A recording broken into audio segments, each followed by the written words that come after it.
नमस्कार, स्वागत है आपका दर्श न्यूज में। बिहार झारखंड से लेकर देश दुनिया की टॉप खबरों के साथ मैं दिव्यांशु। खबरों की तरफ विस्तार से बढ़ेंगे, लेकिन सबसे पहले एक नजर हेडलाइंस पर। पीएम मोदी का बिहार दौरा फिर से टला, पूर्व प्रदेश अध्यक्ष संजय जायसवाल ने दी जानकारी। 8.5 घंटे की पूछताछ के बाद ईडी दफ्तर से निकले तेजस्वी, हाथ हिलाकर समर्थकों का किया अभिवादन। झारखंड के सीएम हेमंत सोरेन से चलेगा सवालों का सिलसिला, ईडी ने मुकर्रर की तारीख और समय। रेलवे अभ्यर्थियों ने पटना में 6 घंटे किया प्रदर्शन, पुलिस ने किया लाठीचार्ज। चुनावी रणनीतिकार प्रशांत किशोर ने नीतीश कुमार पर किया जोरदार हमला, जेडीयू पर की बड़ी भविष्यवाणी। अब खबरें विस्तार से। पीएम मोदी का बिहार दौरा एक बार फिर से टल गया है। भाजपा के पूर्व प्रदेश अध्यक्ष संजय जायसवाल ने यह जानकारी दी। 4 फरवरी को पीएम मोदी की बेतिया में रैली के साथ साथ कई कार्यक्रम होने थे। जायसवाल ने बताया कि जल्द ही नई तारीख का ऐलान होगा। इससे पहले पीएम का बिहार दौरा 2 बार टल चुका है, पहले 13 जनवरी और फिर 27 जनवरी और अब 4 फरवरी का दौरा भी स्थगित हो गया है। विदेश मंत्री एस जयशंकर आईआईएम मुंबई के एक कार्यक्रम में शामिल हुए। कार्यक्रम में छात्रों के सवाल के जवाब में उन्होंने कहा कि चीन से डरने की कोई जरूरत नहीं है। उन्होंने पीएम मोदी के साथ काम करने के सवाल पर कहा कि प्रधानमंत्री नरेंद्र मोदी के साथ काम करना बहुत रोमांचक है। कई घंटों तक चले सस्पेंस के बाद आखिरकार झारखंड के मुख्यमंत्री हेमंत सोरेन आज सामने आ ही गए। अब उनके सामने आने के बाद प्रवर्तन निदेशालय यानी ईडी सोरेन के साथ सवालों का सिलसिला फिर से शुरू करेगा। जमीन घोटाले से जुड़े एक मामले में मनी लॉन्ड्रिंग के तहत दर्ज केस में ईडी हेमंत सोरेन से पूछताछ करना चाहती है। अब ईडी ने हेमंत सोरेन से पूछताछ के लिए तारीख और समय मुकर्रर कर दी है। ईडी की टीम इस केस में पहले भी हेमंत सोरेन से पूछताछ कर चुकी है और अब नए सवालों का सिलसिला वहीं से शुरू होगा जहां पर वो खत्म हुआ था। सूत्रों ने कहा है कि ईडी की टीम अब इस केस में दोबारा सीएम हेमंत सोरेन से अब बुधवार को यानी कल रांची में सवाल जवाब करेगी। सूत्रों के मुताबिक दिल्ली में ईडी की टीम ने हेमंत सोरेन के घर की तलाशी ली थी और वहां से पुलिस ने 36 लाख रुपए कैश, BMW और कुछ अहम दस्तावेज जब्त किए हैं। सूत्रों ने कहा कि ईडी ने राज्य की अथॉरिटी और केंद्रीय सुरक्षा बलों को अपनी टीम की मूवमेंट के बारे में जानकारी दी। ईडी ने बताया कि वो अपने एयरपोर्ट रोड स्थित क्षेत्रीय कार्यालय से शिबू सोरेन के आवास पर 31 जनवरी को दोपहर 1 बजे के पहले जाएगी। उधर सीएम हेमंत सोरेन ने आज अपने सभी घटक दलों के विधायकों के साथ मीटिंग की। सर्किट हाउस में एकत्रित होने के बाद सत्ताधारी झारखंड मुक्ति मोर्चा, कांग्रेस और आरजेडी के विधायक सीएम आवास पहुंचे। विधायकों की बैठक में हेमंत सोरेन की पत्नी कल्पना भी नजर आई। इसके बाद से एक बार फिर कल्पना को मुख्यमंत्री बनाए जाने की अटकलें तेज हो गई है। बताया जा रहा है कि ईडी के रुख को देखते हुए झामुमो को आशंका है कि 31 जनवरी को पूछताछ के दौरान सोरेन को गिरफ्तार किया जा सकता है। पेशी से पहले हेमंत सोरेन प्लान बी को लागू करना चाहते हैं। उधर नौकरी के बदले जमीन घोटाले में ईडी कार्यालय में आज बिहार के पूर्व डिप्टी सीएम तेजस्वी यादव से ईडी के अधिकारियों ने लंबी पूछताछ की। आज सुबह करीब 11 बजे तेजस्वी यादव जब ईडी दफ्तर पहुंचे तो वहां राजद समर्थकों ने उन्हें घेर लिया। करीब 10 से 15 मिनट बाद तेजस्वी ईडी के ऑफिस में दाखिल हो सके। इस दौरान कार्यालय के बाहर राजद समर्थक केंद्र सरकार के खिलाफ नारेबाजी करते रहे। तेजस्वी से हो रही पूछताछ के विरोध में ईडी दफ्तर के बाहर उनकी बड़ी बहन मीसा भारती धरने पर बैठ गई। उनके साथ कई अन्य आरजेडी के नेता भी नारेबाजी करते हुए धरने पर बैठ गए। 8 बजे के करीब तेजस्वी ईडी दफ्तर से बाहर निकले। कल यानी सोमवार को इस मामले में तेजस्वी के पिता और राजद चीफ लालू यादव से पूरे 10 घंटे तक पूछताछ हुई थी। इसमें ईडी ने लालू से 50 से ज्यादा सवालात किए थे। नौकरी के बदले जमीन मामले में लालू परिवार से ईडी की पूछताछ को लेकर बिहार के डिप्टी सीएम सम्राट चौधरी की ओर से प्रतिक्रिया सामने आई है। आज पटना में पत्रकारों के साथ बातचीत के दौरान सम्राट चौधरी ने कहा कि 1997 में किसकी सरकार थी। लालू यादव मुख्यमंत्री रहे तो उस समय चारा खा गए, जब रेल मंत्री हुए तो बच्चों की नौकरी खा गए। इसकी जांच तो होगी ना। सूबे के डिप्टी सीएम ने आगे कहा कि पटना के महुआ बाग में चले जाइए, जमीन भी देखी जाएगी। पटना समेत बिहार के हजारों बच्चे हैं जिनकी जमीन को लालू प्रसाद यादव ने लिखवा लिया।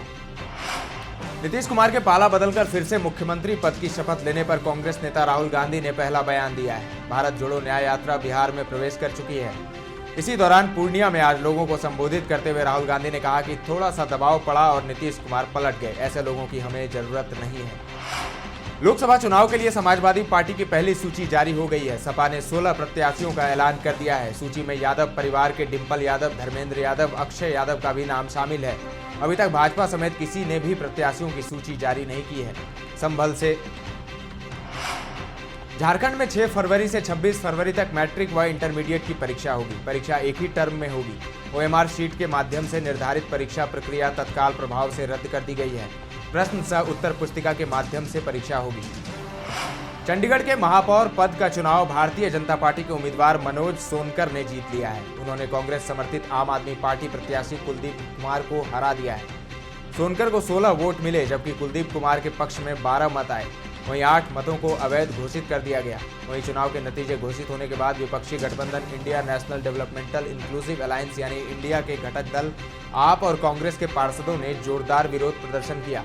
वहीं दिल्ली में आम आदमी पार्टी के राष्ट्रीय संयोजक अरविंद केजरीवाल ने बीजेपी पर धोखा देने का आरोप लगाया। न्यूयॉर्क के मैडम तुसाद वैक्स संग्रहालय में योगी गुरु रामदेव ने अपने मोम के पुतले का अनावरण किया है।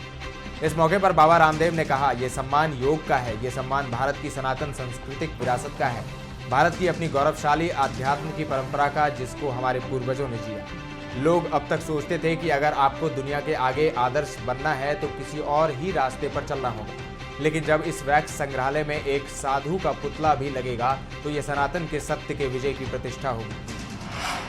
रेलवे प्रतियोगिता परीक्षा की तैयारी करने वाले अभ्यर्थियों ने आज राजधानी पटना में 6 घंटे तक प्रदर्शन किया।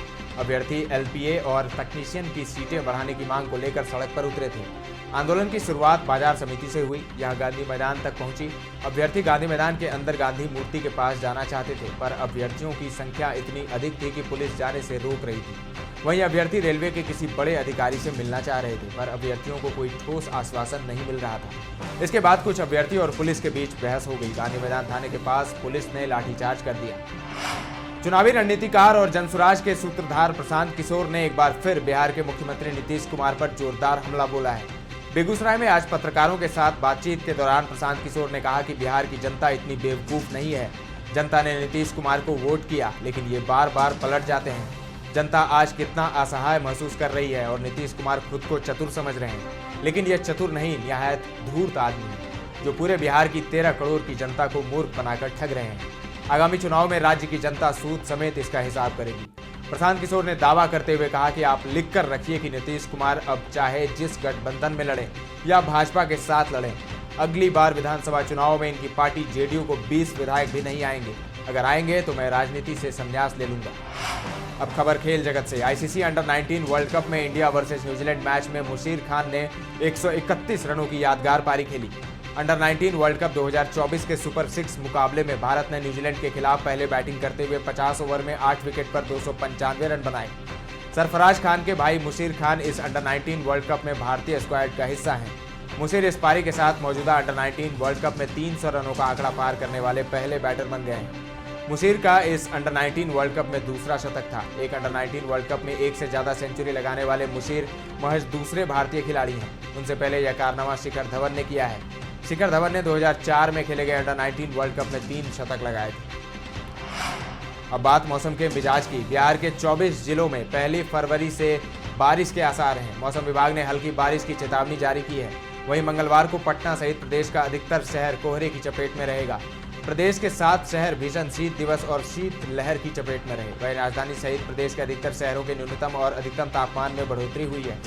सबसे ठंडा शहर 4.5 डिग्री के साथ किशनगंज रहा। वहीं सबसे गर्म शहर 25.2 डिग्री के साथ शेखपुरा रहा। आने वाले दिनों में लोगों को न सिर्फ दिन में ठंड से राहत मिलेगी, बल्कि न्यूनतम पारा भी चढ़ेगा। मौसम विभाग के अनुसार अगले 4 दिनों के दौरान न्यूनतम और अधिकतम तापमान में 2 से 3 डिग्री सेल्सियस की वृद्धि होने की संभावना है। झारखंड की बात करें तो यहाँ इस महीने ठंड से राहत नहीं मिलने वाली है। दर्श न्यूज के इस खास बुलेटिन में फिलहाल इतना ही, लेकिन खबरों का सिलसिला लगातार जारी है। देखते रहे दर्श न्यूज।